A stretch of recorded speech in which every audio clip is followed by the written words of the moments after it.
3 invités avec nous chaque soir pour décrypter les mouvements de la planète marché. Louis Defel, c'est avec nous, directeur général et directeur de la gestion de Gay-Lussac Gestion. Bonsoir Louis. Bonsoir Grégoire. Ravi de vous retrouver. Ravi de retrouver également Gilles Bazissière. Bonsoir Gilles. Bonsoir Grégoire. Vous êtes le président d'Equity GPS et à nos côtés également ce soir Alexandre Ezès. Bonsoir Alexandre. Bonsoir. Merci beaucoup d'être là. Vous êtes stratégiste chez Richelieu Gestion. Quelques-unes des questions de la rentrée. Alexandre, peut-être à commencer par l'état des lieux du marché du travail américain, qui est quand même le facteur clé aujourd'hui pour la dynamique future de désinflation aux États-Unis. On a eu pas mal d'indicateurs relatifs au marché du travail américain publiés la semaine dernière. Comment vous caractérisez ce refroidissement que tout le monde constate? Est-ce que c'est un refroidissement qui est suffisant pour permettre à la Fed d'envisager une pause peut-être définitive même, à partir des prochains meetings? Est-ce que c'est un ralentissement qui est suffisamment contrôlé, modéré, pour éviter de basculer dans un scénario qui nous sortirait de cette idée du soft landing que les investisseurs semblent apprécier? Alors effectivement, ce refroidissement, c'est plutôt une bonne nouvelle. D'ailleurs, les marchés ont très bien pris des mauvais chiffres de l'emploi. Donc on est dans une configuration où les mauvaises nouvelles sont des bonnes nouvelles pour les marchés. On est à peu près à 3,8 en termes de chômage. C'est vrai que voilà, on est sur une tendance de ce refroidissement. C'est pas encore nécessaire pour avoir une vraie tendance, en tout cas de stabilisation des salaires. On sait que c'est un point très important parce que la consommation reste quand même bonne aux États-Unis. Et en plus, cette inflation qui est vraiment sous-jacente amène la Fed, encore une fois, on se rappelle en 2022, quand il y avait eu Jackson Hole, Jérôme Powell avait dit on va faire souffrir les ménages. Et en fait, il n'en est rien pour l'instant. Il n'y a pas d'autre moyen que d'infliger de la douleur et rien ne s'est aux passé. ménages américains. Un an après, c'est vrai que les hausses des taux ont été quand même extrêmement importantes et pourtant rien ne s'est passé. Donc on voit que l'inflation est en train de baisser. La Fed a quand même eu un discours assez visible. Elle est très en avance par rapport à une banque comme la BCE et on voit que cette inflation reflue. Et c'est vrai qu'ils sont peut-être moins ayatollahs que la BCE sur ce chiffre d'inflation et donc, ça leur permet en tout cas de gagner du temps et de rester stable sur les taux. Il faut voir qu'il y a un mouvement assez important sur les taux réels, donc les taux corrigés de l'inflation qui sont vraiment les taux que dirigent les banques, essayent de diriger les banques centrales parce que c'est vraiment ce qui permet de resserrer l'économie. Et les taux réels restent quand même très importants. Ils continuent à monter. On voit les taux immobiliers continuent à monter aussi. Donc, il y a quand même... Ce que va faire la BCE, la Fed, c'est laisser les taux à ces niveaux-là et maintenant agir sur la liquidité. C'est-à-dire qu'elle va continuer à baisser son bilan de manière régulière.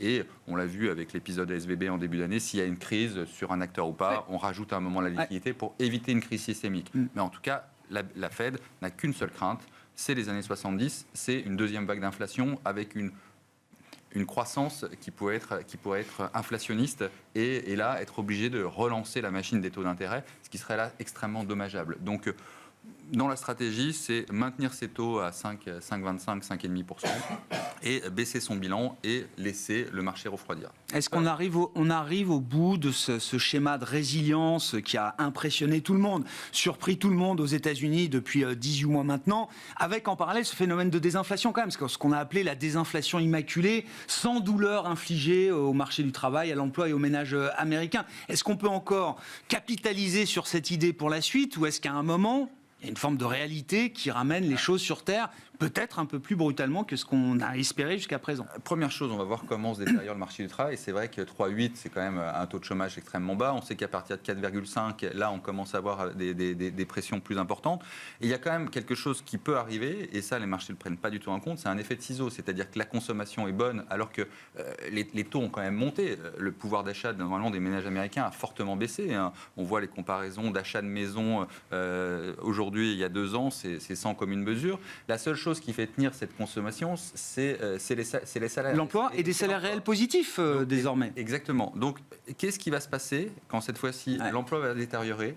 Les salaires, effectivement, vont commencer à stagner. Et en même temps, les taux d'intérêt ne vont pas baisser puisque la Fed, de toute manière, doit maintenir cette pression coûte que coûte et maintenir ses taux d'intérêt à un niveau assez élevé. Donc, ça peut générer une spirale un peu plus négative dans la psychologie et le comportement des ménages. Et une accélération, et notamment sur une baisse plus franche de cette croissance. Et ce soft landing, effectivement, ne pourrait, en tout cas dans l'imaginaire des marchés, ne plus tenir. Donc il faut faire attention sur cette fin d'année. On pourrait avoir un scénario où d'un coup ces mauvaises nouvelles sont vraiment des mauvaises nouvelles pour les marchés. Vos commentaires de rentrée sur la situation macro. On est parti des États-Unis parce que c'est vrai que c'est quand même là que ça se passe entre guillemets et là où les yeux sont tournés aujourd'hui. Sur le marché que regarde quand même beaucoup les États-Unis, même si on regarde bien évidemment la BCE, mais c'est vrai que la semaine dernière c'était une semaine parfaite pour Jérôme Powell. Donc comme a dit Alexandre aussi, même les offres Jolt, vous savez, le nombre d'emplois était quasiment, on attendait plus de 9 millions, sorti à 8 millions et quelques. Donc ça allait dans le bon sens. La croissance d'emploi c'était que 0,2% mois sur le mois. Donc tout va vraiment extrêmement bien. Et là où ils se sont parés, c'est qu'il arrive à faire ralentir la croissance sans trop casser le consommateur. Parce que c'est vrai que là, jusqu'à présent. Mais ça devrait tenir, parce que là, le consommateur tenait très bien. Parce qu'il consommait son épargne, le surplus d'épargne lié au Covid. Ça y est, maintenant, c'est fini. Il aurait pu dire maintenant quel surplus d'épargne qui est passé, comment va réagir le consommateur américain. Mais c'est le consommateur américain, il est là, parce que les créations d'emplois sont encore assez élevées. Il y avait encore 187 000 nouvelles créations d'emplois. Alors attention, beaucoup de chiffres, tous les chiffres précédents sont révisés à la baisse, donc il faut quand même tenir compte des révisions. Mais oui, effectivement, ça reste quand même des créations d'emplois positives, substantielles, même corrigées après coup. Voilà, et clairement, et c'est la même chose en Europe, et c'est pour ça que l'on pense que peut-être le point bas, en tout cas le trou de la consommation est maintenant, parce que la consommation réelle, le salaire réel des ménages va repartir en hausse là en ce moment pour la première fois. Donc c'est un vrai soutien à l'économie. Et je rappelle, c'est quasiment la consommation 70% du PIB aux États-Unis. Donc c'est pour ça que l'atterrissage en douceur attendu, ça va plutôt bien. Donc c'est vrai que pour l'instant, Jérôme Powell, on peut lui dire bravo. Il est en train de réussir son fameux pari. Donc c'est vrai que le second tour d'inflation, comme dit Alexandre, il faudra faire attention. Mais pour le moment, ne boudons pas nos plaisirs. Je pense que on attendait, le marché s'est fait peur au mois d'août avec une éventuelle hausse de taux au mois de novembre. Avant, tout le monde s'était dit, ça y est, c'était la dernière. Et là, on a commencé à parler de novembre. C'est vrai que les taux étaient montés quasiment à 4,30. Donc là, tout de suite, les valeurs, notamment le Nasdaq, s'est mis à chuter. Et dès qu'on a vu, finalement, ces news plutôt rassurantes, le marché est remonté et les taux sont... Ils n'ont pas tellement baissé. Ils sont passés de 4,30 à 4,08, on est à 4,15. Mais voilà, ils sont quand même plus hauts qu'au début de l'été ou à la fin du mois de juin. Voilà. Mais c'est vrai que, en tout cas, tout ça, ça règle un petit peu plus positif pour le marché action. Donc, on ne va pas bouder notre plaisir. Gilles, quel est le risque dont on va parler dans les prochains mois pour l'économie américaine ? Est-ce que c'est le risque d'une récession ou en tout cas d'un scénario de soft landing qui serait un peu, débordé par un atterrissage un peu plus brutal que ce qu'on espère ? Ou est-ce que c'est le risque d'une poursuite de la résilience, notamment du consommateur, des ménages américains, du marché du travail, avec le risque d'une peut-être nouvelle vague d'inflation ? Alors personne ne sait, je précise tout de suite. Enfin, si quelqu'un le sait, je veux bien qu'il vienne ici nous en parler. Mais il y a beaucoup de risques, il y a toujours beaucoup de risques, et prévoir l'avenir que commenter le passé. Il y a un risque que vous n'avez pas évoqué, cela étant tout à fait réel, c'est quand même un risque de type de crispation supplémentaire de la société américaine pour des raisons politiques autour des deux candidats possibles aujourd'hui, envisagés, probables, mais que les Américains ne veulent pas. En gros, le ticket le plus probable encore aujourd'hui, enfin le ticket, la confrontation la plus probable, c'est Biden-Trump, et 70% des Américains n'en veulent pas. Donc, on est à plus d'un an de l'élection encore. Absolument, ça peut évoluer, tout à fait. Donc il y a quand même des risques de crispation encore des franges, je dirais... La tension d'une année électorale dans le contexte actuel, ça peut générer un grippage de l'économie, de la psychologie, du comportement des agents économiques. Et principalement au Congrès, et principalement autour de thèmes comme l'endettement, l'évolution de l'endettement, qui est quand même extraordinairement élevé aujourd'hui. Donc on stimule d'un point de vue fiscal de façon énorme à 6% de déficit de PNB, alors même que les banquiers centraux sont les pieds sur le frein sur les taux courts, mais également sur les taux longs via le quantitative tightening. Donc là, il y a un policy mismatch qui est vraiment compliqué à gérer, bien sûr, et qui augmente les risques. Voilà, bon, ça fait partie des risques, bien évidemment. Il y en a toujours, bien évidemment. Et au global, nous, dans notre façon de scorer le marché, autant au début août, On était passé en dessous de 2,5 ponctuellement sur 10 sur le marché mondial, avec des espérances de gain légèrement négatives. Et là, on est revenu à des ratings qui sont entre 3 et 4 pour les marchés développés et pour le monde, un peu plus constructifs et avec des espérances de gain raisonnablement favorables à un chiffre, avec des plus à un chiffre sur la zone des pays développés. On a toujours un intérêt particulièrement positif et relativement plus positif sur certains pays émergents comme l'Inde et le Brésil. Le pétrole vous intéresse, Gilles. Je vous laisse la parole sur ce sujet. Pétrole, matière première, ça repart depuis 10 jours. Il y a eu un petit point bas marqué au cours du mois d'août, mais ça repart assez fort. Là encore, je fais le lien, inflation par les matières premières. Avec des effets de base qui sont peut-être derrière nous aussi sur cet aspect-là, qui ont fait quand même beaucoup baisser les indices d'inflation et aux États-Unis, mais surtout en zone euro. Est-ce qu'il faut se méfier de la suite ? Oui, ça fait partie des risques. Vous savez, nous, on regarde une forme de corrélation entre le pourcentage du PNB mondial de dépenses de pétrole. Donc c'est la consommation mondiale de pétrole multipliée par le prix du baril, tout simplement, comparé au PNB mondial, tout ce qui est produit dans le monde. Et aujourd'hui, on est à 3,1, 3,2%. C'est légèrement au-dessus de la moyenne depuis 1974, donc depuis le premier choc pétrolier. Mais c'est encore constructif. Ce sont des niveaux qui ont été suivis en règle générale par une hausse à 12 mois moyenne du MSCI World, de l'indice mondial des actions, avec principalement des pays développés d'ailleurs, exclusivement des pays développés, qui sont plutôt consommateurs donc de pétrole, en moyenne, une hausse de 8%. Donc c'est également constructif. Les niveaux vous voyez là, actuels, c'est croissance positive et c'est market positif. Pour marché action positive, historiquement, parce que c'est pas trop élevé. Donc tout ça pour relativiser la hausse qu'on vient de connaître des prix du baril. Et moi j'aime bien l'analyser en écrêtant un petit peu à la fois la crise du Covid, qui était très très inhabituelle en termes d'effet sur l'économie mondiale, mais également le pic lié au durcissement du conflit russo-ukrainien. C'est pas la guerre avait commencé bien avant le début de l'année dernière. Mais si on érase, si on oublie le pic sur le pétrole des derniers événements russo-ukrainiens, en fait on a une hausse régulière. Et cette hausse régulière, on peut l'analyser de deux façons. La première, c'est de dire attention, c'est inflationniste.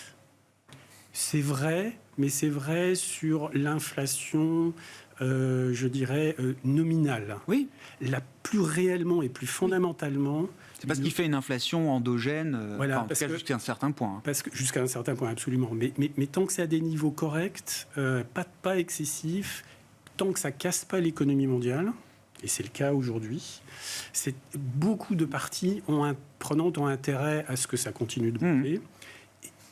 Les pays exportateurs, les pays du Golfe, mais également, dans une certaine mesure, les banquiers centraux, parce que ça contribue à ralentir l'économie et à ralentir le pouvoir d'achat et l'évolution du pouvoir d'achat des ménages. Je comprends.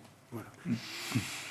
Donc, c'est pas si négatif que ça. Et nous, on a des espérances de gain sur beaucoup de valeurs pétrolières supérieures à celle qu'on a sur la moyenne des marchés des pays. Surtout que c'est un secteur qui a vraiment subi le contre-coup de la performance extraordinaire de 2022 et qui n'est pas du tout un des secteurs sur lequel il fallait miser jusqu'à présent au cours de cette année 2023.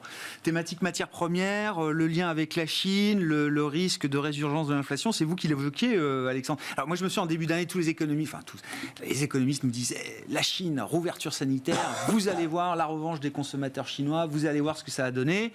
Espoir déçu, et aujourd'hui les mêmes économistes nous disent n'attendez pas de relance, il se passera rien. La Chine est finie. C'est fini, c'est terminé, c'est mort. Le game est plié, on m'a dit. C'est assez incroyable. J'aime bien comme on change de monde en quelques mois. En quelques mois, c'est vrai que la Chine aurait dû rebondir un peu plus. Ça c'est vrai. Sur le modèle de l'Europe et des États-Unis, même à une moindre mesure, ça s'est pas véritablement fait. Après, contrairement aux États-Unis et en Europe, il y a ce problème immobilier en Chine qui a un peu tout cassé. Et c'est vrai que les plans de relance... En fait, pour l'instant, la Chine est très timide dans les plans de relance, mais elle a vraiment un sujet, c'est que chaque fois qu'elle a fait des plans de relance, notamment en 2014, etc., en fait, ça a créé de la spéculation, notamment des bulles immobilières, des bulles sur les marchés. On se rappelle le marché chinois qui avait monté de 100 ou 150% quasiment en entrée.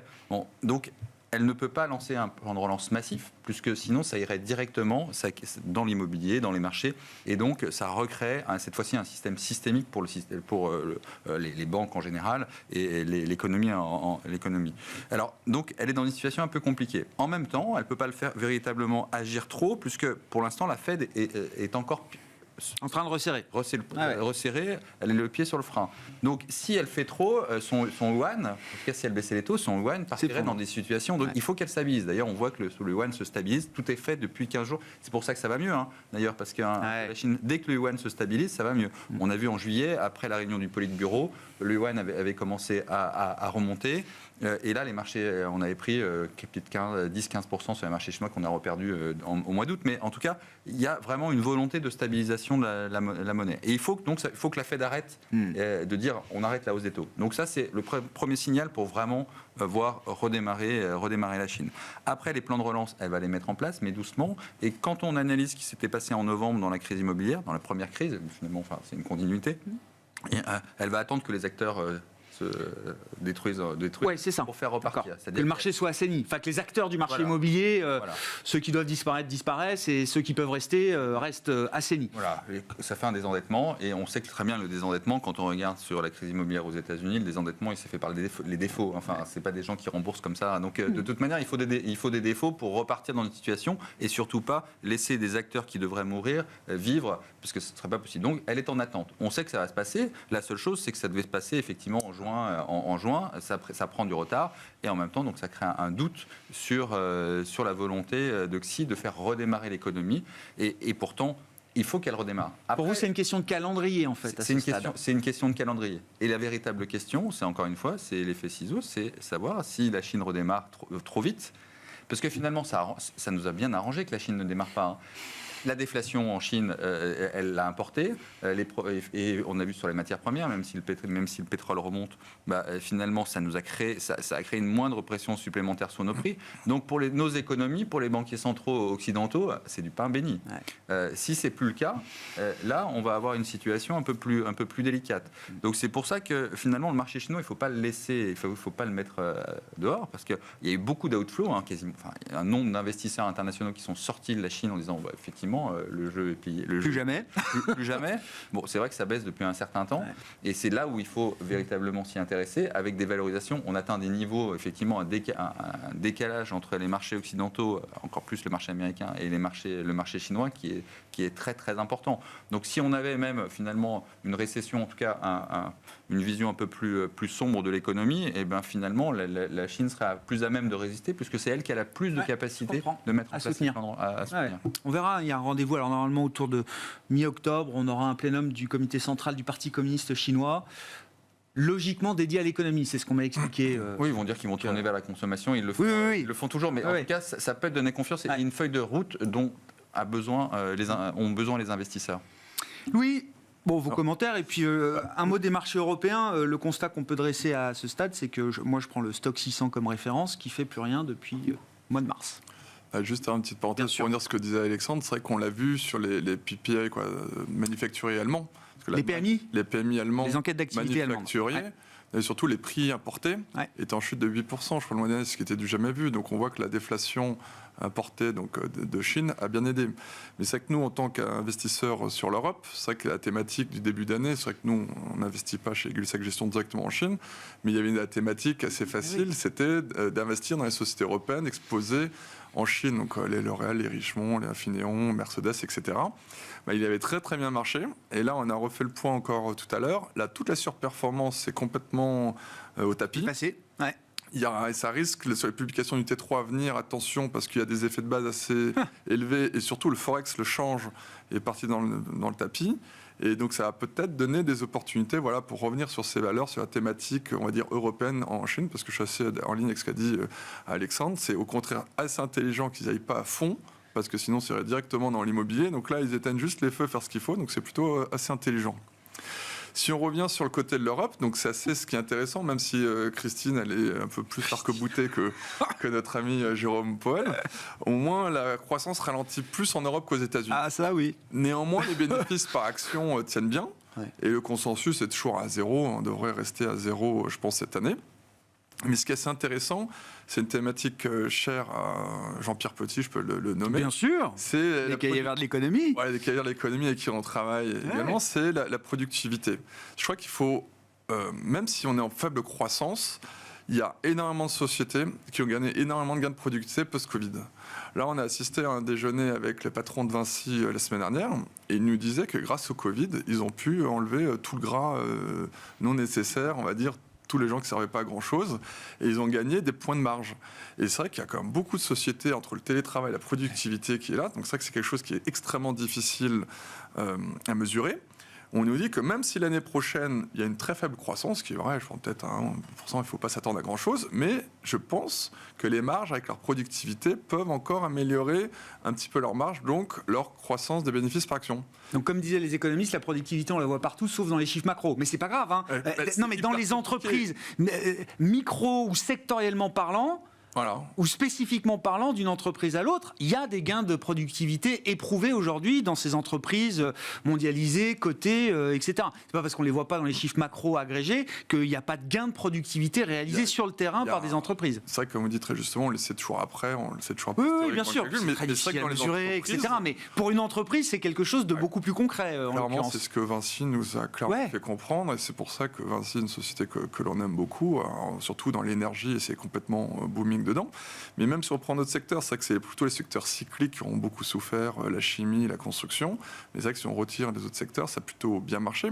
Donc nous, c'est pour ça qu'on est toujours relativement confiants sur le marché action, que ce soit américain ou européen. Parce que on n'est pas loin du point bas. Vous avez vu les ISM manufacturiers, ça fait 9 mois consécutifs que ça en baisse aux États-Unis. Mais ça y est, on est en train de remonter sur un point bas. Je crois que le mois dernier, on était autour de mémoire 46,4 aux États-Unis. On est remonté à 47,6. Donc ça remonte un petit peu. Là, je crois qu'il y a la publication demain en Europe d'autres indicateurs sur les services. Donc voilà, donc, peut-être toucher le point bas, des niveaux de variation assez corrects. Et puis finalement, il n'y aura pas le Armageddon sur les bénéfices par action que l'on attendait.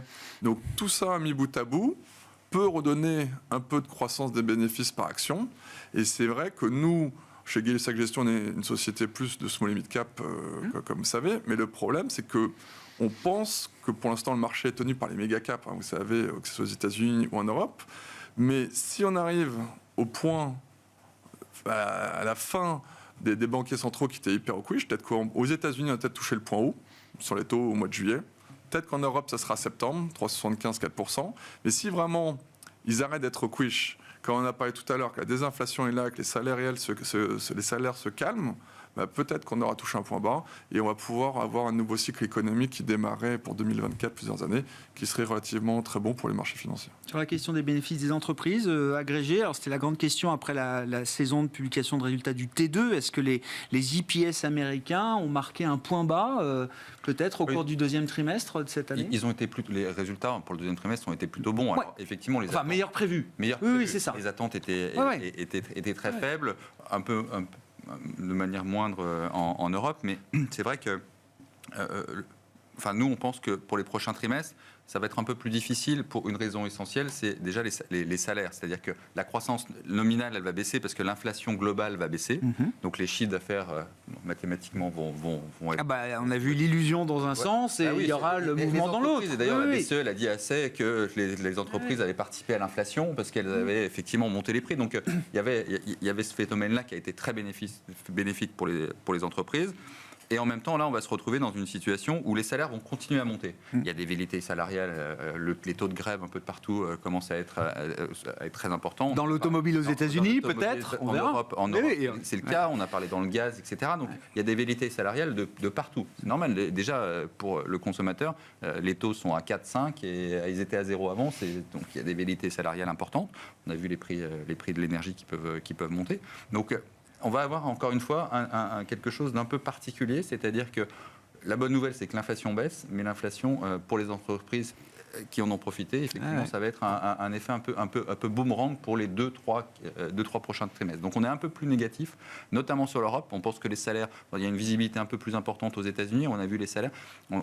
Sur l'Europe, on est en retard et la BCE, en fait, les salaires vont continuer, en tout cas, à faire une pression, alors même que l'inflation globale est en train de baisser. Et dans ce contexte-là, alors on parle en agrégé, après évidemment secteur par secteur, entreprise par entreprise, il y a forcément des cas spécifiques, mais au global, même avec des prix d'entrants de matières premières qui auront considérablement baissé, même avec peut-être une politique de prix final qui serait plus adaptée pour retrouver un peu de volume et arrêter peut-être la course en avant des prix finaux pour le consommateur, vous dites que ce sera quand même difficile de s'y retrouver en termes de marge sans anticiper un pincement un peu plus fort peut-être. Surtout si en même temps l'emploi se détériore et que les salaires... Oui, bien sûr. C'est un scénario possible. On pense ouais. qu'à chaque fois que l'emploi se détériore, les salaires baissent. Ce n'est pas tout à fait le cas parce qu'il y a quand même des goulots d'étranglement. Des tensions dans certains secteurs encore. Et bien effectivement, on peut avoir des effets qui... En première vue peuvent être positifs, mais en fait finalement ça va avoir un effet un peu un délétère pour quelques trimestres sur les entreprises qui vont avoir du mal à gérer cet effet. Je parle beaucoup d'effets ciseaux, mais je pense que le vrai risque sur la fin d'année, c'est cet effet très clair. Des effets positifs qui en fait se révèlent négatifs. Comment se décompose là dans les ratings equity GPS justement la question des perspectives bénéficiaires des entreprises, Gilles? Alors au global, perspectives bénéficiaires d'une part et sous-score de valorisation d'autre part. Je rebondirai sur ce qui vient d'être dit sur le fait que les small cap France voient leur rating progressivement s'améliorer à partir d'un niveau très faible. Enfin À partir d'un niveau très faible. Elles étaient particulièrement sensibles aux ruptures de chaînes d'approvisionnement, aux hausses incroyables de certaines matières premières courantes. Votre menuisier, votre couvreur, il a besoin de zinc, il a besoin de bois, tout d'un coup, plus 50%. Il y a des ruptures d'approvisionnement, il y a des vols dans les entrepôts. Enfin bon, pour les PME, ça a été vraiment catastrophique. Donc tout le segment des small and mid a souffert. Maintenant, il y a également, les small and mid ont tendance à être plus endettés en règle générale et dépendent plus de leurs banquiers que les très grosses entreprises. Donc ces deux phénomènes ont joué. Elles ont moins accès au marché peut-être que... Aussi, bien sûr. Ouais, d'accord. Mais en tout cas, la hausse des taux... Mais là, vous dites, pour ce segment-là, il y a un écart qui commence à être... Oui, qui est intéressant. Intéressant. On retrouve, alors après, quand on agrège nos ratings de toutes les façons sur les small and mid cap, mais si on regarde à l'intérieur, donc c'est le signe comme quoi il y a des niveaux de valorisation et de dynamique des perspectives qui se conjuguent pour être intéressants sur certains dossiers spécifiques, sur ce segment-là de la cote. Sinon, au global, on a tendance quand même à préférer les boîtes à visibilité, donc le pétrole, qui, par certains aspects d'un point de vue boursier... Sur la fin d'année, là, c'est un secteur qu'il faut regarder, vous dites. Parce que c'est vraiment, avec ressources de base et oil and gas, c'est les deux secteurs sur la fin de l'année qui ont rien fait cette année, enfin rien fait. Et au-delà, en négatif, quoi. Oui, enfin, en tout cas, on a des espérances de gains qui sont un peu supérieures à la moyenne du marché. Même chose pour la santé, en règle générale, qui est également un secteur visible et à bêta faible par rapport à l'ensemble du marché. Et on a certaines valeurs de consommation plutôt de base d'ailleurs qui sont également plutôt intéressantes. Intéressant. Donc revenir sur des dossiers un peu value, quoi, pour dire les choses visibles ou sur lesquels ou qui ont mangé leur pain noir entre guillemets. Comme les small cap en France. Je ne sais pas combien de fois je vous ai posé la question, Louis. Enfin, depuis 2018, on sait que c'est compliqué pour les small cap françaises, notamment, spécifiquement. Pardon ? Même européenne. Bon, est-ce que les indicateurs, les signaux coïncident, convergent vers l'idée qu'à un moment, ce marché-là va réintéresser les investisseurs, qu'on va retrouver des flux positifs ? C'est évidemment ce qui manque. Tout le monde regarde ce secteur, ce segment de marché très décoté. Manque la dynamique, l'impulsion, les flux, etc. quoi. C'est clair, c'est sûr, on est tous d'accord pour dire que c'est au plus bas en relatif par rapport au large cap, en price to book, en P relatif, tout ça, c'est revenu au plus bas. Je parle en relatif, je parle pas en absolu. Donc maintenant, on est 10-20% que ce soit sous les PE ou price to book, inférieur au large cap, alors que normalement ça se paye avec une prime, sachant que les bénéfices par action sont tendus 2 fois supérieurs pour les 2 prochaines années plutôt que les large cap. Donc là-dessus, on est entièrement d'accord. Donc ce qui est vrai, c'est que pour que ça reparte, c'est un peu en ligne, ce que vous dites, vous reparlez des secteurs cycliques. Je pense que quand les secteurs cycliques vont repartir, les small caps devraient suivre. Et ça, j'espère que ça devrait arriver dans les prochaines semaines. Parce qu'en effet, ce que disait un peu Alexandre justement sur l'augmentation de salaire, les pinceaux de marge, c'est arrivé très justement sur toutes les valeurs cycliques. Je me rappelle, dans l'automobile, ils n'arrivaient pas à passer l'os de salaire, ils se sont pris le double squeeze dans les petits équipementiers automobiles dans lesquels nous sommes, par exemple, qu'on suit comme Aquel dans les small caps françaises. Ouais. C'était un bain de sang. Mais tout ça, j'ai envie de dire, ça y est, le marché est au courant, les niveaux de valorisation sont vraiment à fond. Mais ce qu'il faut, c'est juste qu'il y ait des flux qui reviennent. Et pour que les flux reviennent, il fallait qu'on touche le point bas de l'économie. Et clairement, quand on regarde les ISM manufacturiers, ça, on les a touchés. Les PMI des services, ça y est, on commence à être sous les 50. Le ralentissement économique tant attendu, on y arrive. Et donc, c'est pour ça qu'il y a eu une petite mauvaise nouvelle au mois d'août. Quand les taux sont remontés, les small caps se sont repris une douche, alors qu'elles avaient arrêté de sous-performer. Ouais. Et là, je pense qu'avec la semaine dernière, maintenant, je pense qu'elles vont arrêter de sous-performer pendant certaines périodes. Mais il faudra attendre vraiment des banquiers centraux plus dovish ou qu'ils arrêtent d'être quiche, et surtout des points bas macroéconomiques. Parce que comme ça, les gens pourront se projeter. Et en effet, les valeurs cycliques, celles qui ont le plus souffert, et on continue de réfléchir pour la première fois depuis longtemps à remettre en effet peut-être des sociétés cycliques en portefeuille, et donc des small caps. Alexandre, dans une stratégie action, dans une allocation globale, est-ce que c'est le moment déjà de remettre des small et mid cap dans la perspective de jours meilleurs? Je sais que la question du timing est toujours compliquée, mais c'est quand même le sujet. Ou est-ce qu'on est plus à l'aise avec des grandes capitalisations, les 7 magnifiques ou d'autres aujourd'hui? Chez Richelieu, on est passé un peu plus prudent sur les actions. Au global, au global. Donc, et on est plutôt en termes de visibilité. Alors sur les small caps, on pense qu'effectivement, un point bas, ne serait-ce qu'en termes de valorisation, parce qu'il y a un moment, les flux, notamment sur les grandes caps, qui ont vraiment surperformé avec des valorisations qui sont importantes, où il va y avoir vraiment des arbitrages faits, il ne faut pas beaucoup de grandes caps pour aller sur les small caps. Non, mais voilà. Ouais, je comprends. Donc, il y a un moment où les investisseurs vont se repositionner sur la valeur, ne serait-ce que paradoxalement pour être défensif suite à un abaissement des valorisations.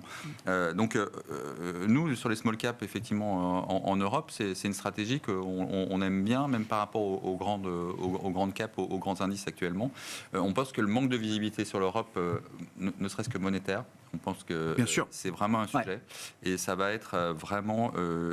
il y a un risque de stagflation en Europe qu'il n'y a pas aux États-Unis, par exemple. Ça, pour nous, c'est quelque chose dont on parlait beaucoup en début d'année. Ouais. On n'en parle plus du tout, mais il peut revenir sur le devant de la table. En termes géographiques, nous, on préfère encore les États-Unis parce qu'il y a cette visibilité. L'IA, c'est une vraie révolution. Hein. La hausse du marché américain, c'est en partie lié à l'IA et effectivement à tout cet environnement qui a été porteur pour les flux. Et puis, en plus spéculatif, mais on reste positionné sur la Chine parce qu'il y a le levier. Ouais, un peu comme les small caps. Hein. Les valorisations en Chine, elles sont au tapis. Et finalement, c'est des segments où on se retrouve protégé aujourd'hui avec. Que personne n'en veut. Oui, c'est ça. Non, mais c'est la protection. En fait, c'est que personne n'en veut et les valorisations sont basses. Donc, en fait, il y a un effet de levier en tout cas beaucoup plus important par rapport à des chiffres, des croissances à un chiffre que vous donniez tout à l'heure. Effectivement, il y a des croissances potentiellement à 2 chiffres sur ces marchés-là. Donc, on va privilégier ça. Et puis l'Europe, on va un peu mettre de côté, le gros marché européen, on va un peu mettre de côté à court terme. Voilà. Novo Nordisk. Bah oui, parce que alors il y a l'Europe de l'euro et puis il y a aussi le Danemark qui est hors zone euro mais qui est intégré dans les indices européens comme le Stoxx 600 bien sûr. Et donc c'est le grand retour de la pharma sur le podium des capitalisations boursières. Fut un temps, on avait du Sanofi ou des valeurs suisses, etc. Puis il y a eu Nestlé, Total aussi est passé par là, bien sûr. On a eu le match LVMH-ASML également, là, ces derniers mois. Et maintenant, c'est le match LVMH-Novo Nordisk. Oui, on peut le regarder. La performance de Novo Nordisk a été spectaculaire. Si on prend un peu de recul, les marchés d'Europe développés hors zone euro représentent autant que la zone euro en capitalisation boursière, en masse. D'accord. J'avais pas ça en tête. Donc vous prenez les Nordiques hors euro, la Suisse, d'accord. Et le UK. Et le UK Ça pèse autant en capi boursière que les marchés de la zone euro. Et en profil sectoriel, c'est des profils très sectoriels qui sont un peu moins cycliques et un peu plus à forte valeur ajoutée. Beaucoup plus AAA+, quoi. Mais là, au niveau des pays, oui, tout à fait, et de la qualité des entreprises, mais en effet, cela percole, ou plutôt cela est nourri par la qualité intrinsèque des agents économiques de ces pays-là. Donc donc Novo Nordisk, qui est une boîte mondiale, il se trouve qu'elle est basée au Danemark. C'est pas une surprise, parce que le Danemark est un peu une pharmacie vallée.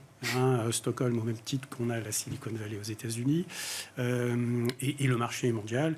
Et puis, ils ont tapé, au même titre que Nvidia et l'intelligence artificielle, au sens de biens d'équipement, dans le cas d'Nvidia. Et bien là, Novo Nordisk et certains de leurs concurrents américains. Et Lilly, le principal pour les indications dans l'obésité, qui sont le Graal du moment pour ces labos. Oui, absolument, qui sont absolument extraordinaires. La lutte contre l'obésité, quand on connaît l'inflation de l'obésité dans le monde, ses effets sur la santé en règle générale, l'espérance de vie, etc. Ils ont le progrès de l'humanité se voit sur des perspectives qui sont vraiment extraordinaires. D'un point de vue de nos ratings, on a un rating de 5 sur 10, donc elle n'est pas elle n'est pas anormalement très chère, selon nous, ou en tout cas son mix entre cherté d'une part, là où elle est chère, mais dynamique des perspectives relatives d'autre part, là où c'est parmi les meilleurs dans le monde, est très intéressant, au même titre qu'NVIDIA. Et ce qu'on peut dire en faveur même de Novo Nordisk, c'est que son business model et sa perspective de croissance de chiffre d'affaires est sans doute moins volatile, moins cyclique que celle de NVIDIA, dans un autre secteur bien sûr. Parce qu'NVIDIA, on se peut poser des questions le jour où les centres de serveurs seront équipés. Vous pensez déjà à la saturation des serveurs en GPU NVIDIA? Juste à l'effet de base. Ils n'arrivent même pas à tous en acheter aujourd'hui. Bien sûr, mais juste l'effet de base, une fois qu'on... je comprends, bien avant sûr. Même d'être à 100%, quand on continue de s'équiper, le taux de croissance baisse. Alors que le problème de l'obésité de l'humanité, là, il est en croissance structurelle. Et vraiment, c'est assez fantastique.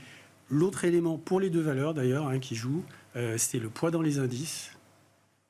Vous êtes sur le stock 600, vous n'avez pas de Novo Nordisk, pas assez. Eh bien, il faut que, pour des raisons de risk management, il faut en acheter, ne serait-ce que pour maintenir votre sous-pondération.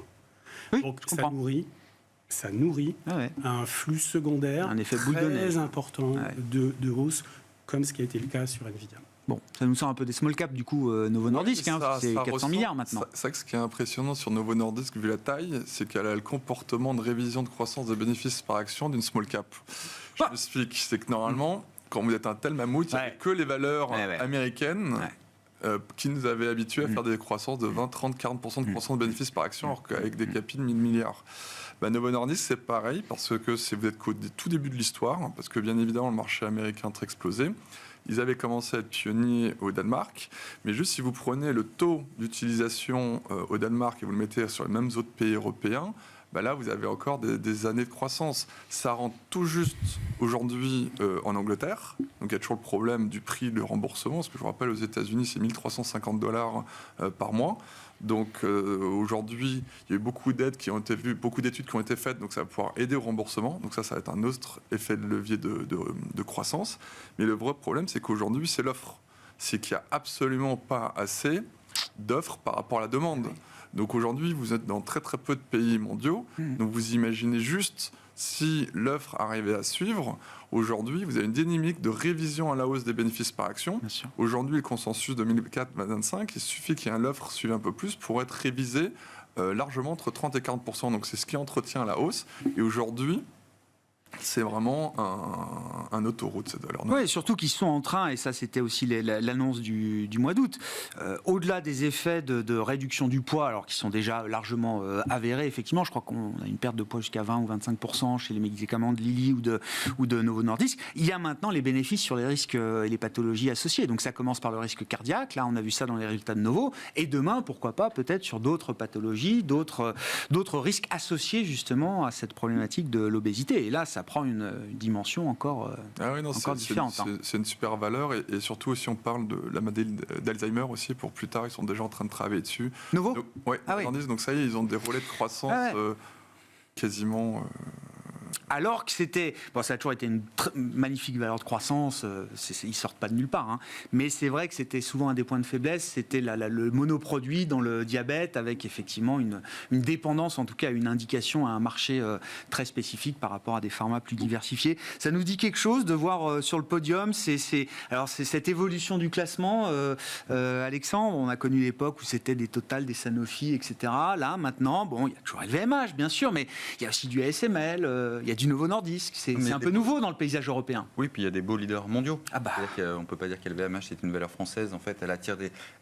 On est en train de faire ce qu'a bien réussi les Américains, c'est-à-dire que de créer des valeurs mondiales qui attirent des investisseurs internationaux.